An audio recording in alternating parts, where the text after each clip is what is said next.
Hello, everyone, and welcome to today's District Administration Web Seminar entitled On the Front Lines of School Health and Safety, brought to you by the generous support of our sponsor, Blue Refuge. Before we get underway, I'd like to share a few housekeeping items. For technical support, use the chat panel on the right side of the screen. Select on my name, Stephen Blackburn, and type your message if you're having any technical issues. If you don't have computer speakers or prefer to listen privately, please dial the phone number and access code that I will post in the chat window in a few moments. We will also be welcoming any questions you have today with a Q&A session at the end of the presentation. To submit a question, please use the Q&A panel at the bottom right hand of your screen and send your questions to all panelists, which is the default option. If you don't see the panel, the chat, or the Q&A panel, please click the expand triangle button in front of the panel name to make sure you have access to it. If you would like to access the web seminar at a later time, everyone who is registered and is attending today will receive an email with a link to the slide and an archive recording. And with that, it is my pleasure to introduce to you all Marcus Craig, who is the CEO of Blue Refuge. Hello, Marcus. Great to have you with us today. Hello. Thank you, Stephen. Well, welcome, everyone. Good afternoon, or perhaps good morning if you're on the West Coast. And wow, my goodness, there is a great deal going on with schools around the country. That's an understatement in and of itself. Maybe you've recently returned to school.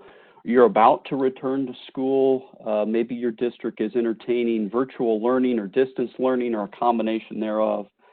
And on top of all of that, we have some of you potentially leading through natural disasters.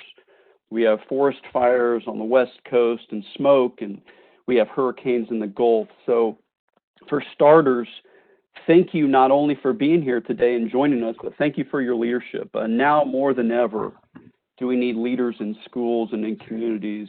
And what a complex, trying time that we have found ourselves today. So today we're going to talk about safety and security. And before I get to our panelists and introduce our team, I'd like to give a brief introduction of the purpose and overview for today. And so heading into 2020, it was easy to see that safety and security was the number one issue facing our schools today. Mental health, the mental health crisis for our youth was at all-time highs.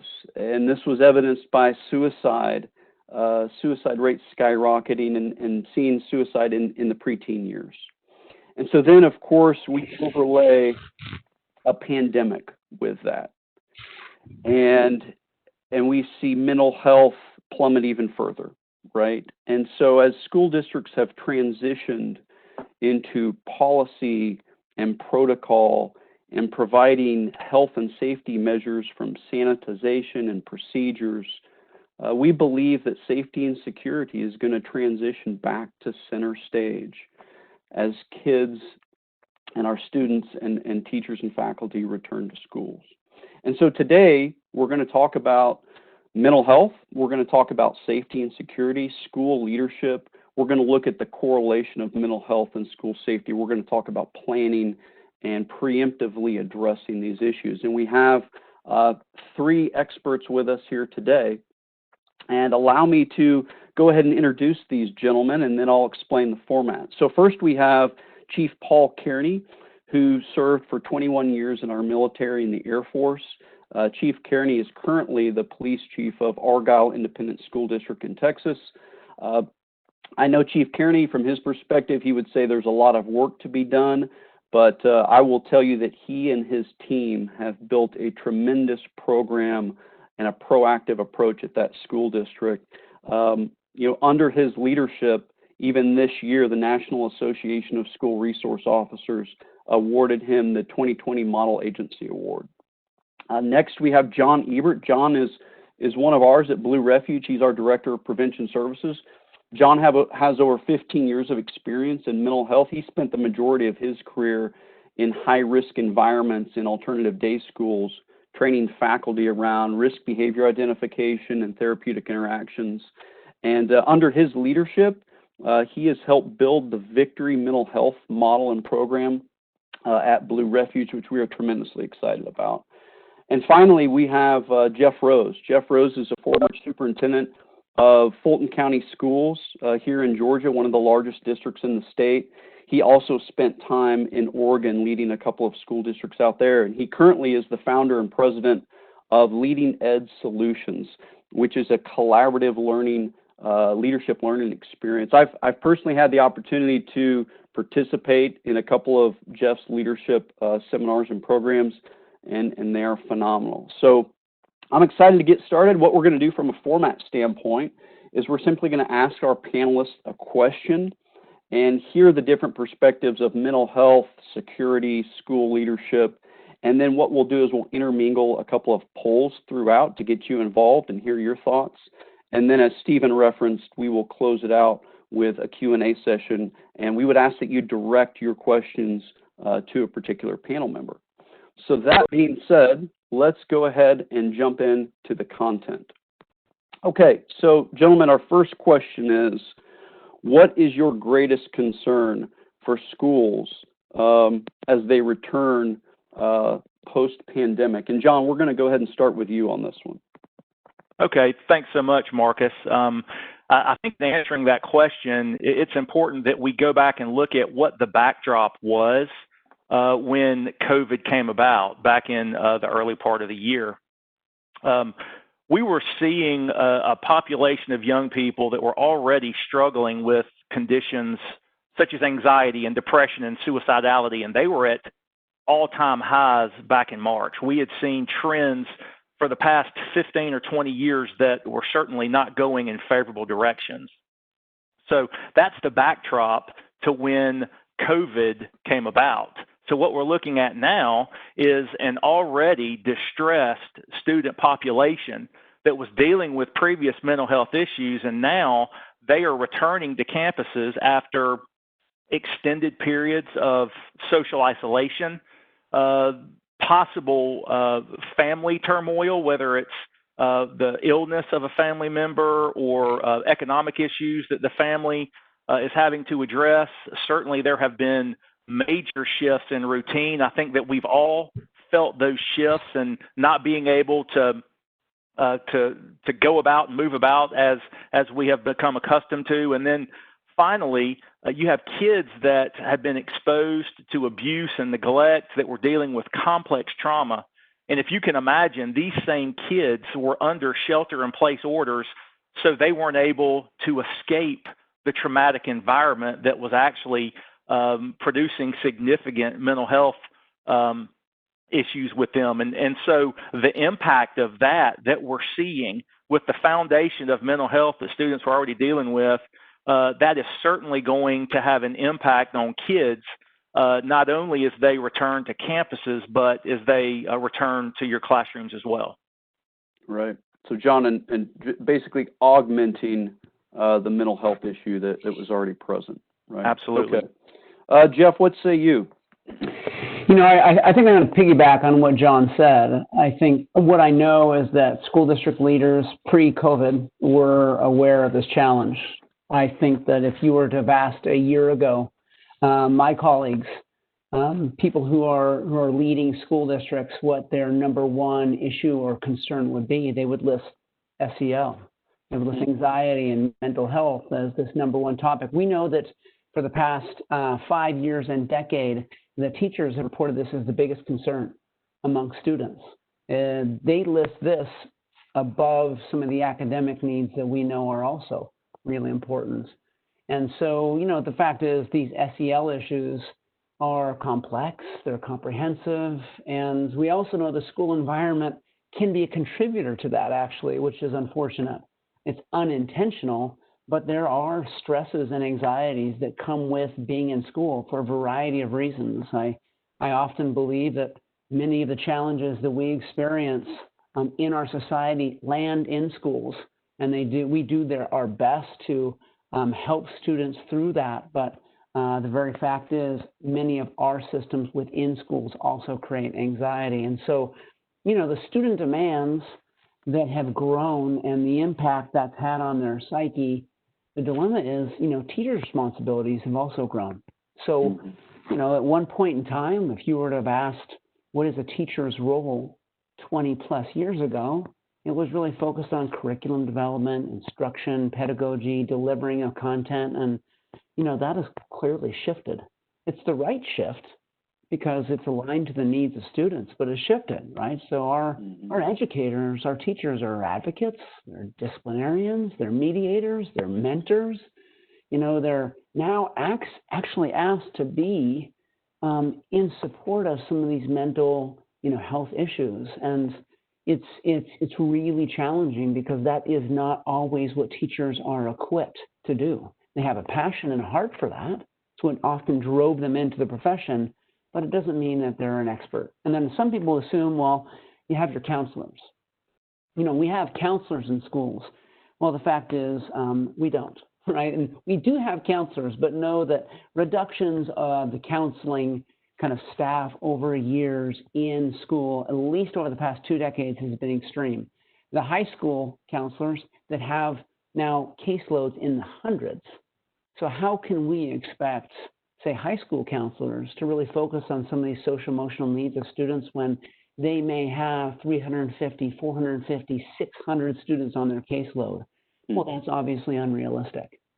So, the bottom line is the current infrastructure is not equipped to deal with some of these dramatic challenges that are landing in schools. And so that sounds extremely depressing. And I actually think it's probably the number one frustration and concern amongst educators relative to pre-COVID and definitely post. Yeah, that's interesting. The compounding effect on teachers and counselors because of the lack of infrastructure there. That's great, Jeff. Chief Kearney, your perspective on this question. Yeah, thanks, Marcus. And I appreciate you pointing out earlier in the introductions. Yeah, I've got a military background. I did law enforcement security in the military for 21 years, including nuclear security. So when I came here, that's kind of the perspective that I had in taking on this role and helping address the security needs. But as long as I was here, as I was here and dealing with the students, I became an absolute believer that mental health is just as much a part of addressing security as locks and bullets, quite frankly. I mean, if I can get blunt, it really is. It's absolutely critical to keep the campus safe and also just for the well-being of the students and their success. Because too many times I would be addressing a threat, and we had some potential threats that we had to address, and thankfully none of them turned violent, but some of them I think had the potential to. We talked to the student, we talked to the parents, and when I turned them over to their parents, that's when I felt like I was losing control. I had no idea if the parents really act on our recommendations to get the student some counseling of some sort. So, because some of them were clearly struggling with something and they needed to address the mental health side, but I didn't know if the parents were really going to take me up on that. And even if I would refer them to somebody, we just didn't know. So I felt like I was losing control. So one of the things that we did, and we'll get more detail later, but we did hire on a full-time psychologist in our school district. And so now I know we have the follow-up that we need if we do have a student that is struggling with something and could potentially turn violent or self-destructive. Dr. Hagan is tremendous. We're in constant communication. So it's not just, that's his bit, this is our bit. We're working together on this whole thing. Of course, she's never going to disclose anything personal that we don't need to know. He's a professional. We don't need to know that kind of stuff. But what he does know, though, is what's the key stuff? What do I need to know from him to help address the issue if a student is showing the indications of being a danger to himself or somebody else? Now, you ask about the pandemic specifically. That, thankfully, the way we have things arranged, that didn't necessarily stop our interest or our ability to address student mental health issues. So even though they weren't in class and we were working from home, we still have the ability to monitor a lot of their communications. So the system we use monitors devices that are on our school network, but also monitors school devices no matter where they are. And so we did have some incidents where we intercepted some communications, and even though they were at home, we could still engage with them, whether it be from our perspective or Dr. Hagen's perspective, and make sure that these students were taken care of. Just for reference, we had about 45 alerts from March till mid-August when we started up classes again.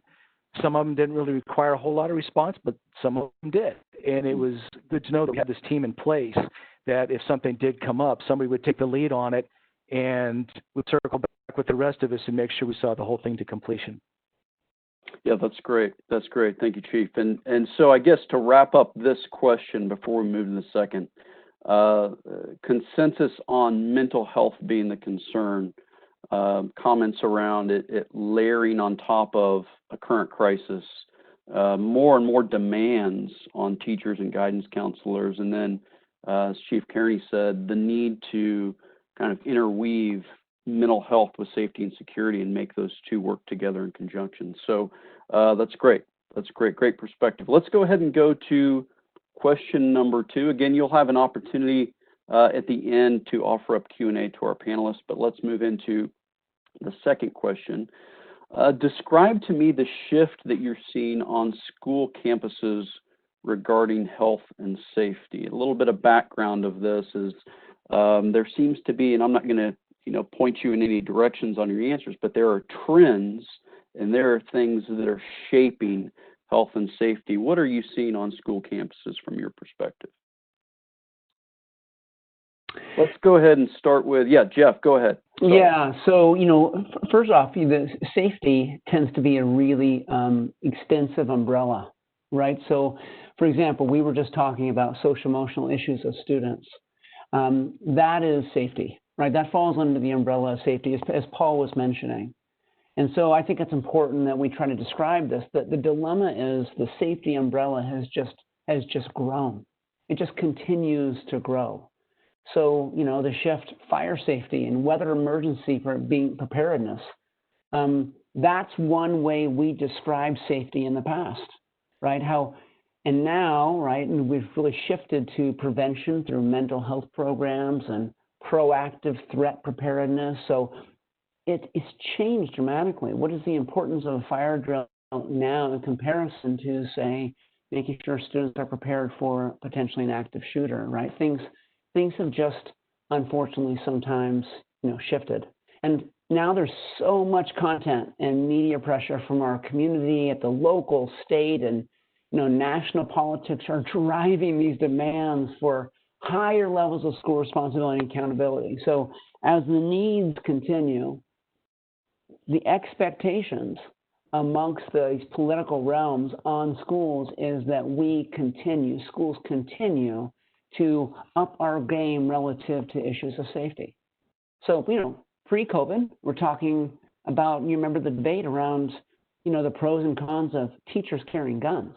That was a conversation just a year prior. Regardless of where you fall on that debate, that was the discussion.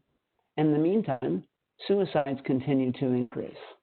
And right now, suicides are at an all-time high. Levels of anxieties continue to increase daily, which actually is having a far bigger impact in a number of ways in school and at home. So in the meantime, here's the challenge. School leaders, district leaders are just questioning, where do you begin? So where do you start to focus on this issue of school safety, even relative to, your limited budgets and resources and capacity?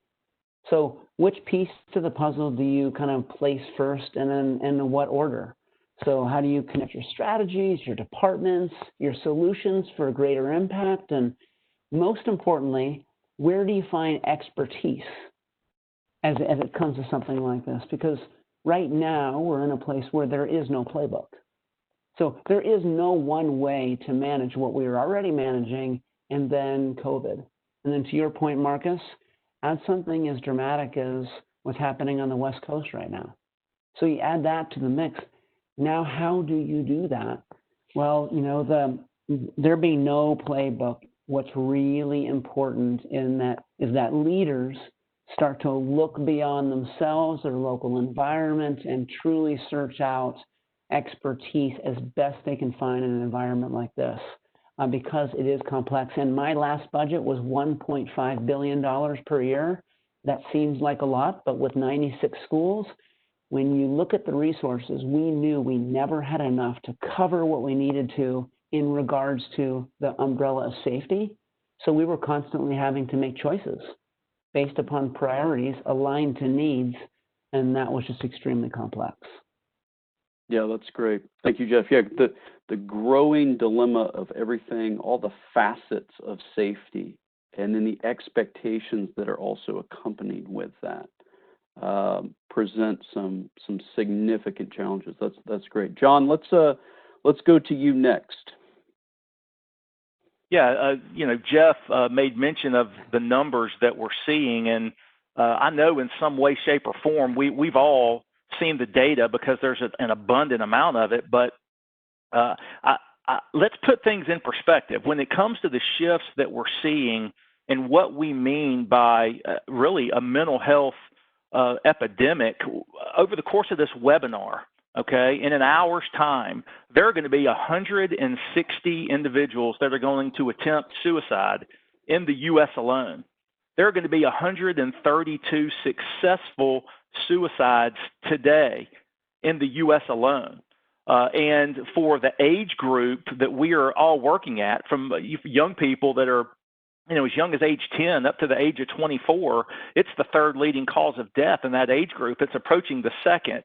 So this certainly isn't a small issue. But what I want for teachers to understand is, that mental health is a problem, but imagine that tomorrow when you address your class of 30 kids and you're looking across their individual faces, that nearly 3 of those kids are going to experience some type of an anxiety disorder over this school year.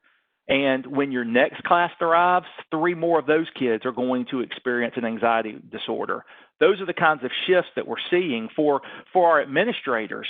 In a school of 500 kids, we're looking at nearly 65 of those kids dealing with some type of a major depressive episode over the next year. 65 kids in your school. So these aren't isolated incidents. The shifts, I would say, are positive and they're negative. From a positive standpoint, starting back in March and even before then, we were seeing efforts made to address the stigma of mental health, which is a huge, huge first step. We're placing more emphasis on that. And we were preparing for kind of a metaphorical mental health iceberg. We knew that there was stuff going on. It was lying just below the surface, and we were trying to determine how much. I think now in our post-COVID world, as kids are returning back to school, it shifted from more of a metaphorical iceberg to a metaphorical tsunami. And Jeff hit the nail on the head. Even schools that have staff that are prepared to address some element of mental health, they're so overburdened. You're looking at national averages of, 450 students per counselor. So these are shifts where we're looking at mental health now more than ever, but we're preparing for something that has now evolved.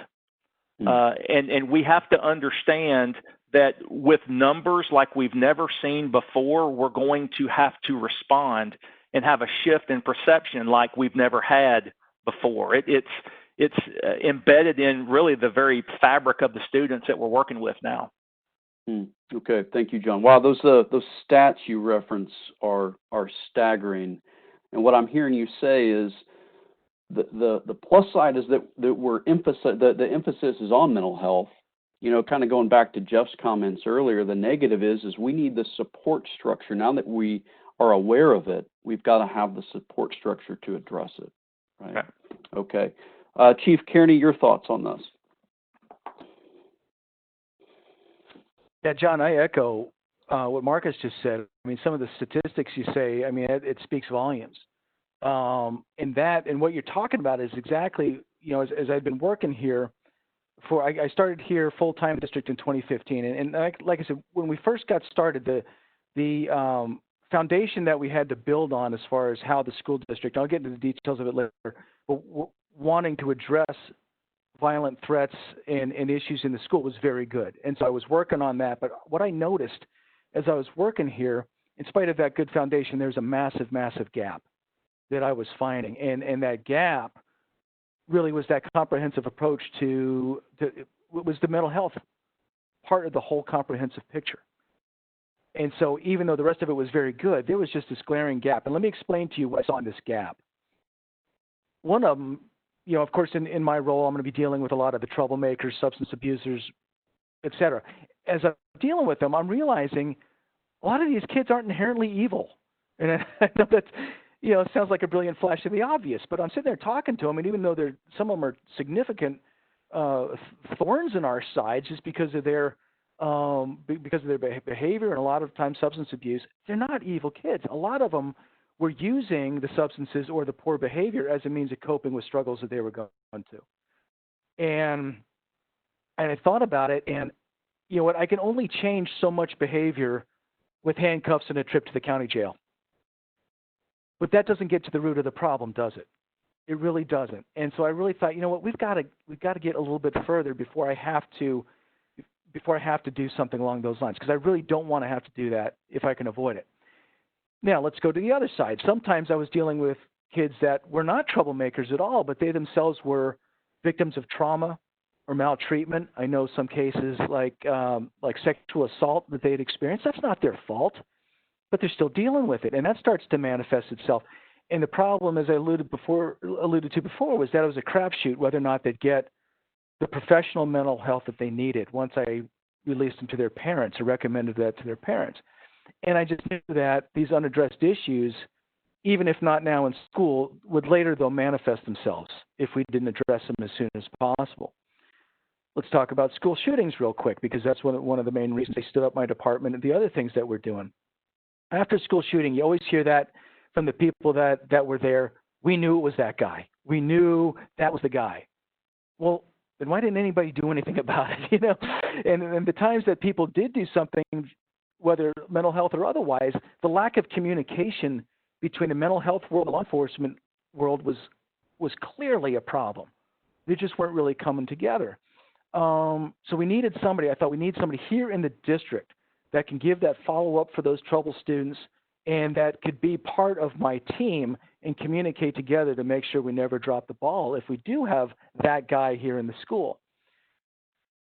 Now, even if it's not violence, misbehavior, this goes to something that John said earlier, but one of the statistics that just blew up in my head was anywhere between 1 in 5 and 1 in 7 teens have a diagnosable mental health condition. And that's through no fault of their own. And yet few of them get those counseling services that they really need. Sometimes they can't afford it. Sometimes they don't have access to it. By having somebody here in our school, we could remove those barriers. And what I say, too, about bringing in a psychologist, and again, John hinted at this before, but that's not a slam by any means on our guidance counselors. They're wonderful people. A lot of them are licensed professional counselors. They do a great job. But their main role is scheduling changes, getting kids into college and stuff like that. What I realized I needed was somebody that could really do a deeper dive to get to the real root of the issues and could really spend a lot of time over a long period of time with some of these students. And so that's what we fought for. Now, full disclosure for me as well, I'm going to tell you, I struggled with PTSD after my time in Baghdad. So I'm not only empathetic, I'm sympathetic towards these kids that have had mental health issues. I've had my own.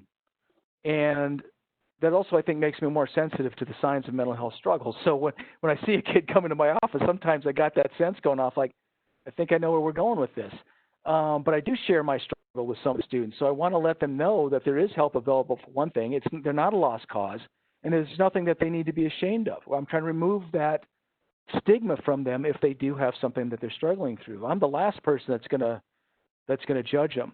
So anyway, you take a look at all that together, and that's why I really wanted to fight to bring in a school psychologist. And again, I'll footstop. Dr. Higgins has been an amazing addition to our team. I cannot speak enough to what he has done for us as a district and for the individual students as well. Yeah. Thank you, Chief Kearney. Good insights there. A lot in there that you mentioned, and I think to kind of summarize this, what I'm hearing the three of you say is there's a shift, a positive shift toward mental health, toward prevention, toward proactive measures. And the key is, as Chief, you mentioned, the key is identifying root causes and really from a prevention standpoint before they manifest into some type of violence or output from that. So let's go to one more question before we poll. What challenges, the three of you embedded this in some of your responses, but what challenges are folks facing because of these shifts? We've talked about a lack of support structure, a lack of infrastructure available, maybe a lack of personnel or a lack of resources. Talk about some other challenges that are being faced. And let's go ahead and start. Chief Kearney, we'll start with you on this one. The challenge, and I'll say one of the great things about working here at Argyle ISD is we have the leadership of this district, both on the board level and at the superintendent's level and the principal's level. We have people that are very forward-looking, and I think that's one of the real benefits to being here and working in this environment. And one of the things they, even before I got here, I wish I could take credit for everything that has happened here. I can't. A lot of it started before I got here, but I have to give them full credit for really taking the initiative to really take security seriously. We're a small town. Argyle's a small town. I don't know how many people actually know where it is. We're just north of Fort Worth, but we're about 4,000 people. Not a big town by any stretch. But think about it too. A lot of the worst events that we've seen in school violence happen in small towns. So we know we're not immune from those things. It's a small community. It's a successful community. It's a fairly affluent community. But we can be just as susceptible to violence as any place can. So when the district decided to attack the problem, they really did want to look, as I said before, from a comprehensive perspective. There's no silver bullet. They knew it, so they wanted to really take a look at it from a bigger picture perspective. And I'm going to get into more details on it later, but just a quick overview. Physical security, of course. Make it tougher for the bad guys to get in. An enhanced exercise program. We need to exercise our skills. We can't wait till the day happens before we actually practice what we're supposed to do. Detection programs. I talked about it before, where we have means of intercepting a lot of their communications and identifying the problems and being able to respond to them. As you know, a district police department. The district looked at doing the traditional SRO program, but decided that having our own police department was definitely the best course of action. And then an armed staff program. That's one thing Argyle ISD is known very well for, very much for, is our armed staff program. And I can get into details on that later if we have time. But every campus has a number of very well-trained staff members who carry a weapon on them anytime. So they can immediately respond if something violent happens in the school buildings. Now, that was the original foundation I talked to. That part of it was the last piece of this comprehensive method was the addition of a psychologist. Argyle is a tremendous place, highly successful, but just like here, you scratch under the surface and it's amazing what you find. Let me give a quick story, and I'm not going to mention names, but I think this will put a lot in perspective for people. Argyle, like I say, great place, very successful school district. But a while back, I was able to share some thoughts with our Fellowship of Christian Athletes group that meets Friday mornings. And I don't know if I said anything brilliant. Of course, I say that sarcastically. But afterwards, later on in the day, one of the young girls found me, and she opened up with me about some of the struggles that she's going through. Poor treatment from other students. She's feeling like she's losing her relationship with her parents. So many things. I mean, she just really unloaded these things on, and my heart just absolutely broke for her. So I told her about Dr. Hagen. She didn't know Dr. Hagen was here in our schools. He was new at the time. And I told her, I'll tell you what I'm going to do. I'm going to arrange an introduction. I'll call you into my office, and I'll introduce you to him. Well, sure enough, the next day in class, I got her into my office, had Dr. Hagen there, and I introduced the two of them. And she let me sit in on their discussion, and sometimes some of the students do, which is fantastic. But for that discussion and then further discussions, and it was amazing for her just to open up what was on her mind. It was also amazing to see how Dr. Hagen was listening and really addressing her needs. Now, here's the twist to the story, okay? Here's the Paul Harvey rest of the story. A few weeks later, she was selected as the homecoming queen, okay?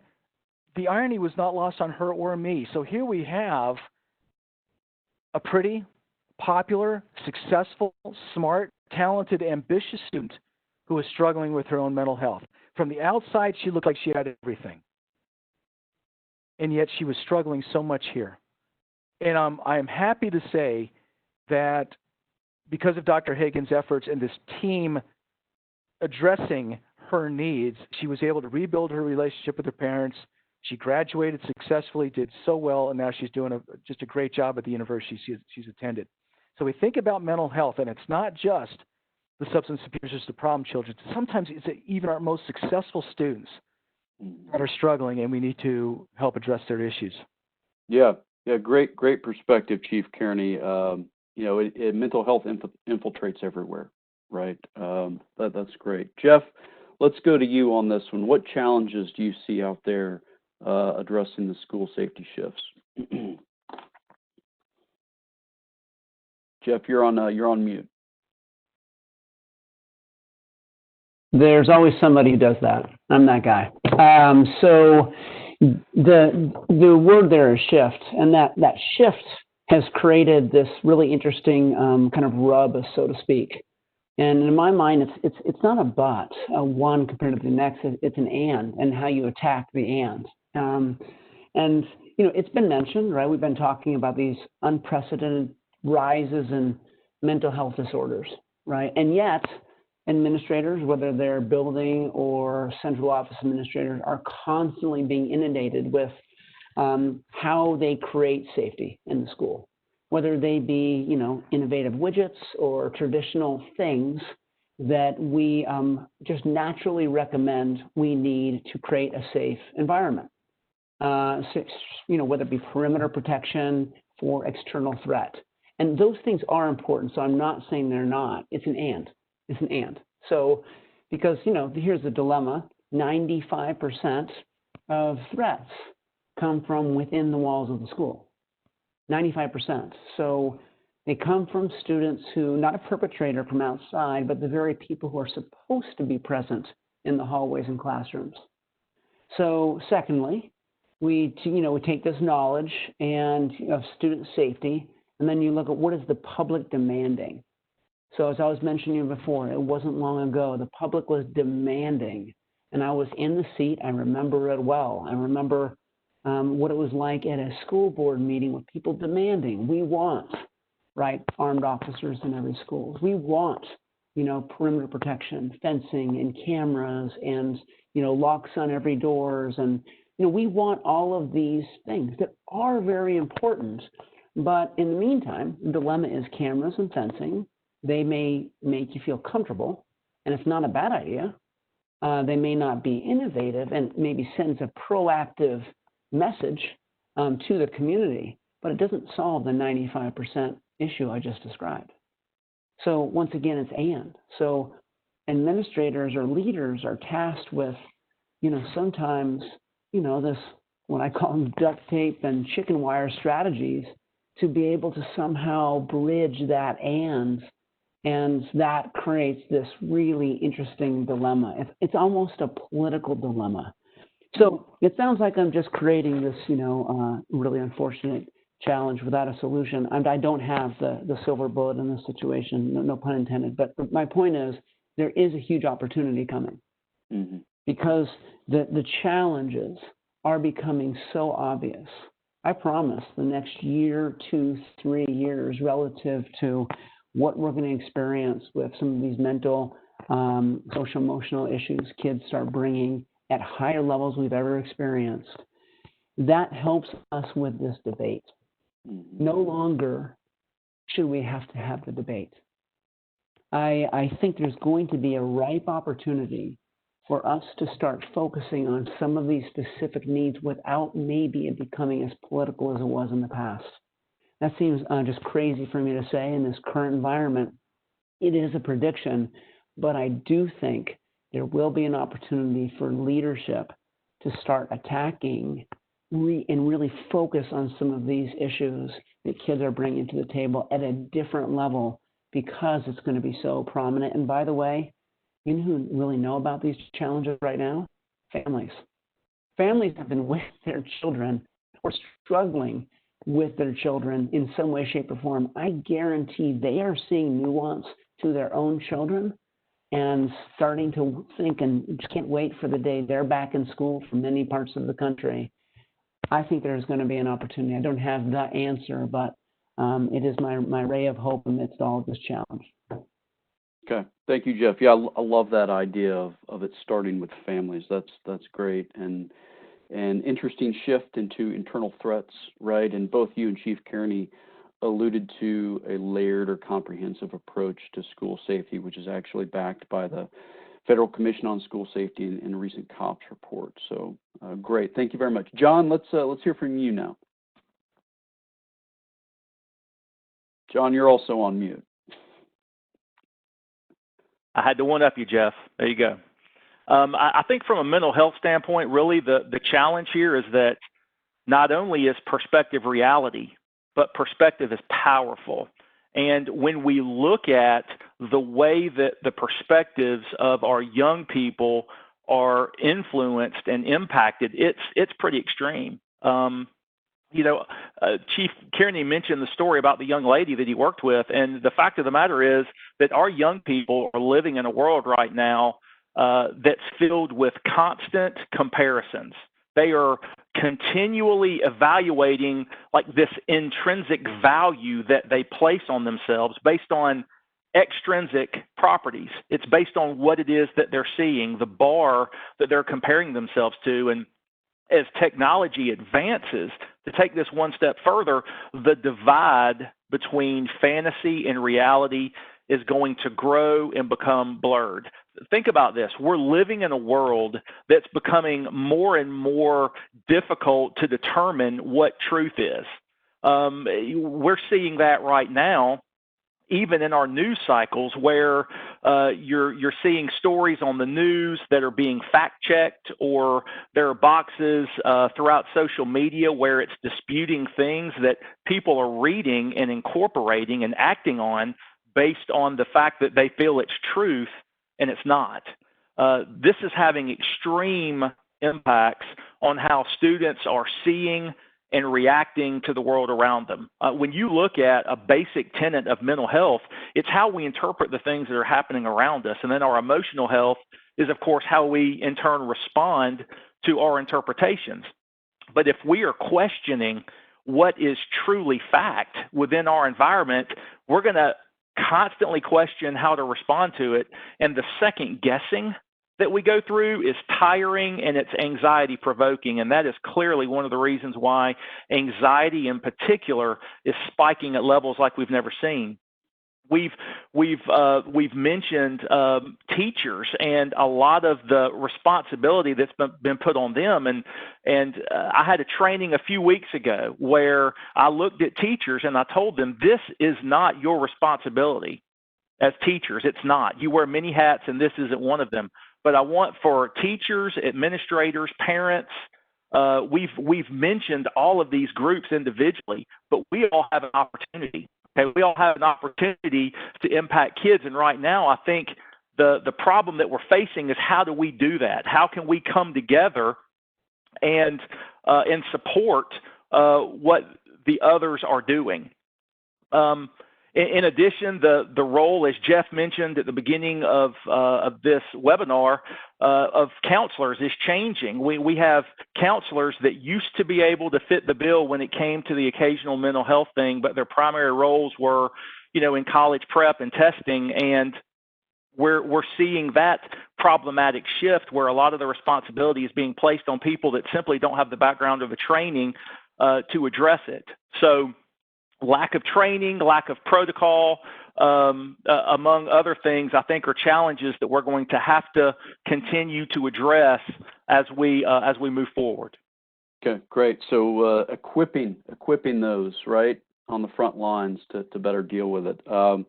And interesting concepts on the blurring of reality and truth. That's great. Thank you, John. Let's keep moving forward. We're now going to introduce a polling question to the audience. If you will, go ahead and you should see it off to the right. What is your biggest concern regarding safety and security heading into 2021? We're only going to have 30 seconds to answer this, and then we're going to shortly thereafter view your results. But if you will, go ahead and answer off to the right there. What is your biggest concern heading into next year?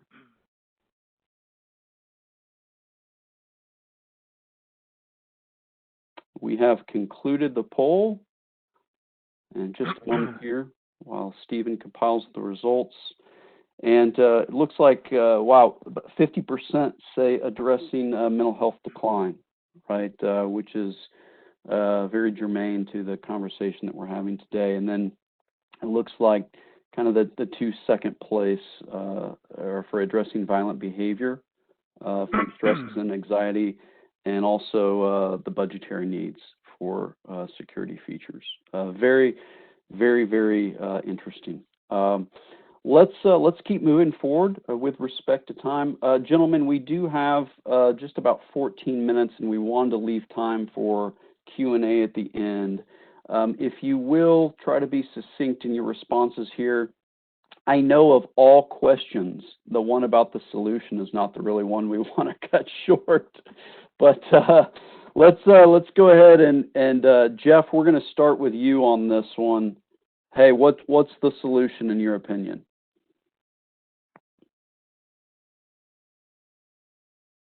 Jeff, we need your mic on. There you go. So you're referring to like the solution, right? Well, you're not going to like to hear this, but if there was a solution, we probably would have solved it, right? So I don't think that there is going to be an easy solution. Here's my recommendation. Over the coming years, we're going to be inundated with challenges that we've never faced, like we have been talking about here. What is, in my mind, going to be really important is that we prioritize. We're going to have to go through some very difficult and challenging decisions relative to what is, unfortunately, more important than other things. So I have watched this really interesting debate about what we know is happening right now, which is this kind of learning slide, right, relative to academics and how are we going to catch kids up and so forth. It is the right conversation. I will tell you, if you were to, you would ask me as a parent, and I am a parent and an educator, if that would be my priority, the answer is no. I think that's really important. Of course it is. But I think there are some other issues that need to be a focus point, which is ensuring a level of safety, security, but students need to feel comfortable in order to learn. We cannot drive and cram content, especially in an environment like this, with a goal of trying to catch kids up. And I really fear that we're going to worry and panic that we're behind, so let's cram content, because that tends to be somewhat of our MO in schools, right? We've all sat in some of these really, really challenging classes about how it is we have to move on to cover the content. That creates fear for me.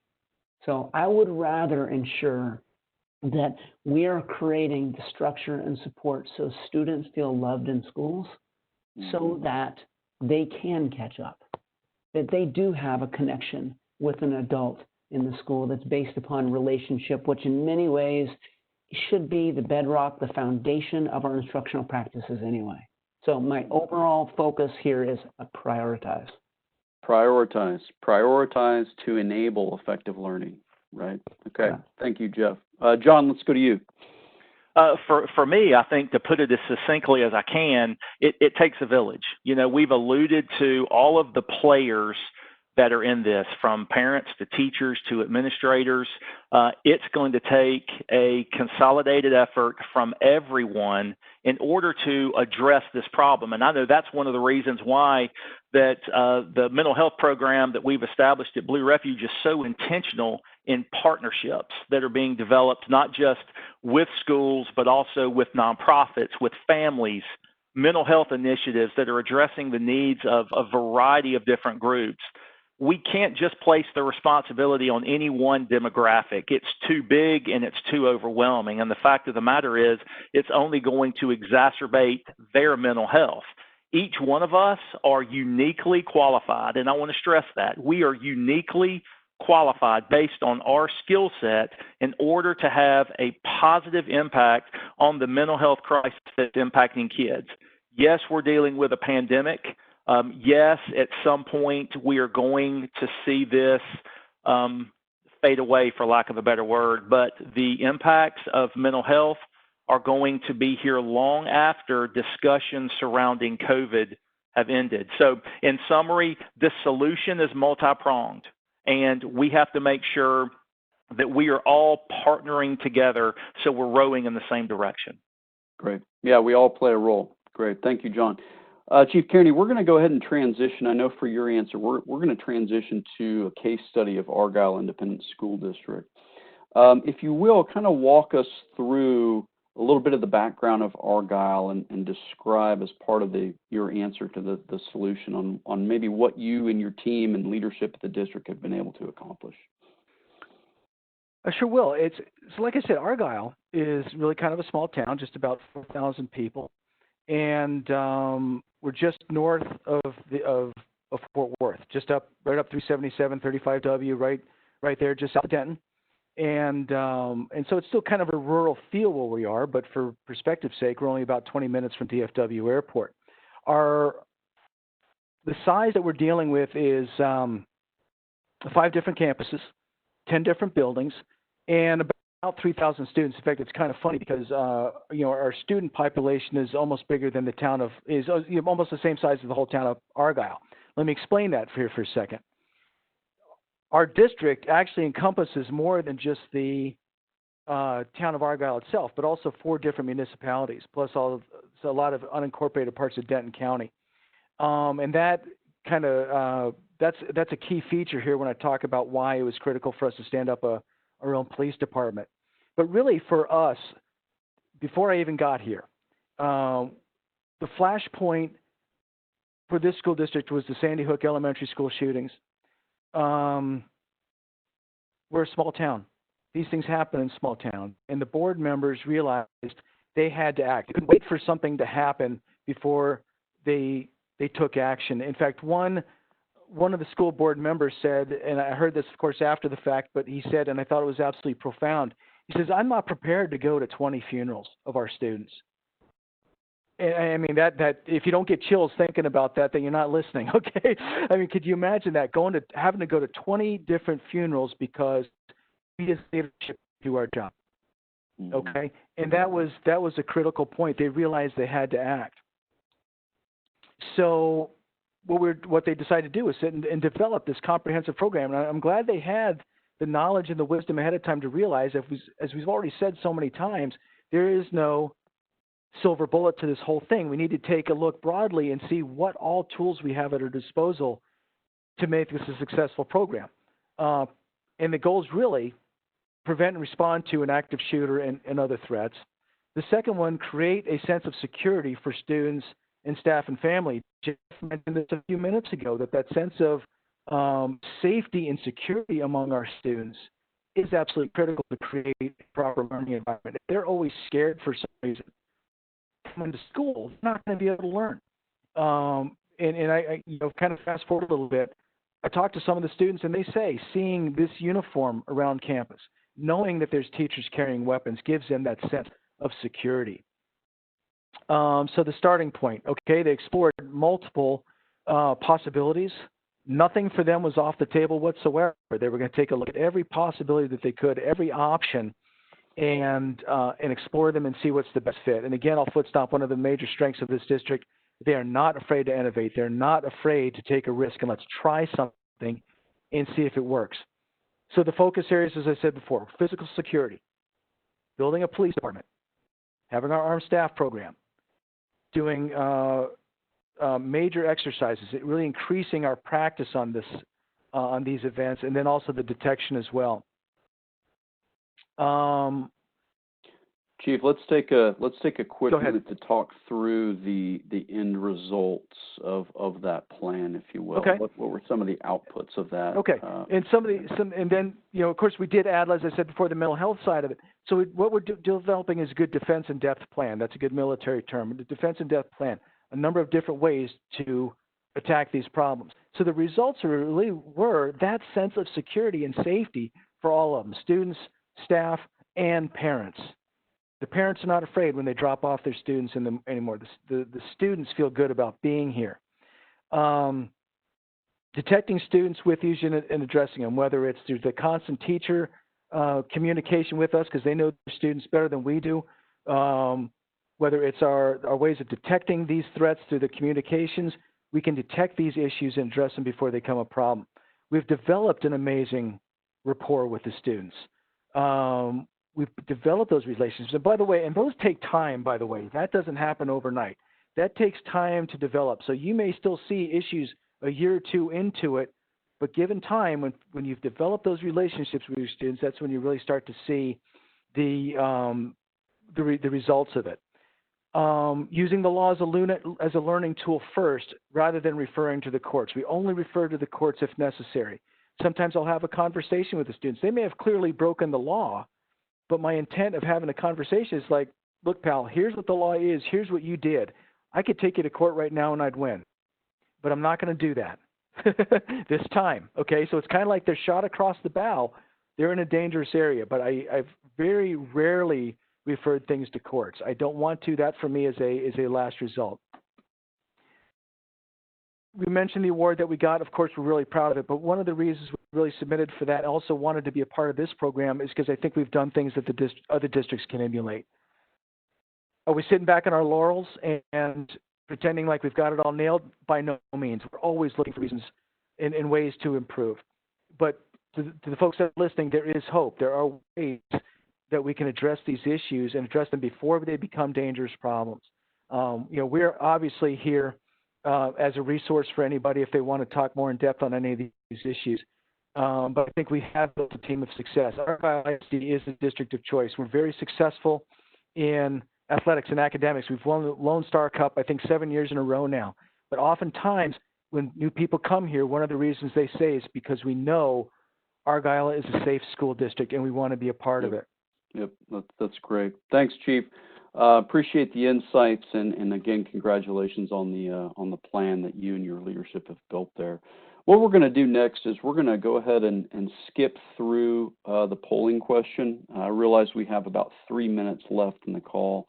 We're going to go ahead and go to a Q&A, and what I'd like you to do is submit any questions you have. Again, we're a little bit limited on time. I'm going to ask our panelists to keep your answers brief if possible, as our webinar is going to be ending here soon. We already have one question. Do any of you see an opportunity, and you know what, Jeff, this is about funding, so I'm going to throw it your way. Do any of you see an opportunity to secure funding to address the full gamut of school safety, including SEL and physical security? Well, one thing school leaders are aware of right now are the incredible lobbying efforts that are happening at the federal level. So unfortunately, I think that is probably not the right strategy to rely on.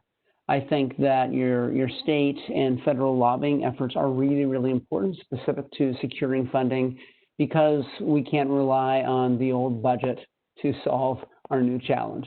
But that shouldn't be relied on. My recommendation is to start right now.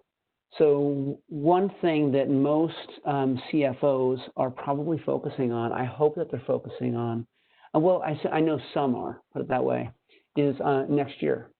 So typically, school districts, begin their budget process later in the year. So January, things start kicking up. Before you know it, spring, that is the topic du jour. Budgets are going to be challenged in the next year because of our economy, and that will catch up, and we're all aware of that. And the budget process should start now. That seems like a hard thing to do amidst everything else, but it is also really important because, one, there's going to have to be some difficult decisions. And two, school districts are going to have to start thinking about how do we do certain things efficiently based upon what we have just learned over the past 8 months. what efficiencies can be captured relative to how we can provide instruction, knowing that face-to-face is, of course, the best strategy, but are there efficiencies so dollars can be scraped and reallocated? That's going to have to be part of the internal budget process of school districts to be able to prioritize. Lobbying is important, but I would not hold our breaths relative to being saved from the feds or even at the state level, because those budgets will be challenged too. Okay, great. Thanks, Jeff. I'm hearing the word prioritize a lot. That's great. Next question: where do you suggest we start when building a comprehensive security plan? Chief Kearney, I'm going to have you answer this one, if you will. Where do we start? Where do you suggest we start when building a comprehensive security plan? I think one of the things to focus on immediately is some of the things that you can do simply. You don't necessarily have to go for the long bomb straight from the beginning. If there's simple physical security things that you can do right away to make it safer, those are some simple things you can do, and you can do those quickly and without too much of a strain on your budget. Some things may take time to develop. One of the reasons why we did the Armed Staff Program is because it's fairly inexpensive, and that is something that you can stand up fairly quickly, and it gives an immediate response. As far as us as a police department, I was a one-man shop for quite a while, but still, it's a start. It's a way to get the programs going, and they will mature over time. So just really take it one bite at a time. But I think I would start off with some of the physical security issues first, make it a secure campus, and then you can start building on that and getting the people that you need in there who can address the specialties that you need. Sure. Physical security is a great place to start. Okay. Thank you, Chief. And looks like we've got one more question. John, this one is for you. It says we have an SEL program and counselors administrating it in our schools. How does mental health look different when integrated into a safety program? Yeah, that's actually a really good question, and both are important, but they're certainly apples and oranges here. They can be complementary, but the distinct functions are this. You have your social, emotional learning that's focusing on developing skills that support growth. Okay, you have your decision making, your relational, your self-awareness. We're supporting growth for the individual when it comes to SEL. Now, mental health training, in contrast, is going to focus on developing an awareness. So you're developing growth and through a curriculum with one, and you're developing awareness through the other, because rather than learning, it's about safety. So maybe an easier way to say that is self-awareness versus societal awareness when it comes to looking at SEL versus some other mental health safety program. Okay, great. Thank you, John. Well, as you can see, we are over our time. Thank you for those of you that have stayed with us past the hour mark. I want to thank you for attending. I want to thank you again. Those of you in the educational space, I want to thank you for your leadership. We say it time and time again, unprecedented times. Thank you for your leadership in our schools and our communities. I want to thank our panelists, Jeff Rose, Paul Kearney, John Ebert. Thank you very much for your perspectives and insights. Really appreciate getting you guys together and spending some time today on the important issue. For Blue Refuge, if you can't tell, we are passionate about mental health and providing safe, secure environments to our students, our kids, our teachers, and any way we can make an impact. So thank you for joining us today. And Stephen, I'm going to turn it back over to you if there's anything else that we need to do. No, thank you again. Thank you, Marcus, and everyone else for your time and expertise. I mean, we really appreciate it, and I'm sure our audience does especially. I mean, they will undoubtedly benefit from all of the crucial information and, most importantly, the solutions that you shared with us today to ensure health and safety at our schools, which is, a really crucial issue. So thank you again. So in closing, district administration is the leader in editorial coverage of news and trends and current issues in K through 12 management. Please subscribe for free and stay up to date through our monthly print magazine, digital edition, email newsletters, and web seminars. Lastly, the archive recording of this webinar will be available for you to review or share with members of your team, which you can see on the screen. You will also receive an email later today with a link to the slides. So on behalf of District Administration, this is Stephen Blackburn. Thanks again, and have a great start to your school year, everyone. Thank you. Take care. Thank you.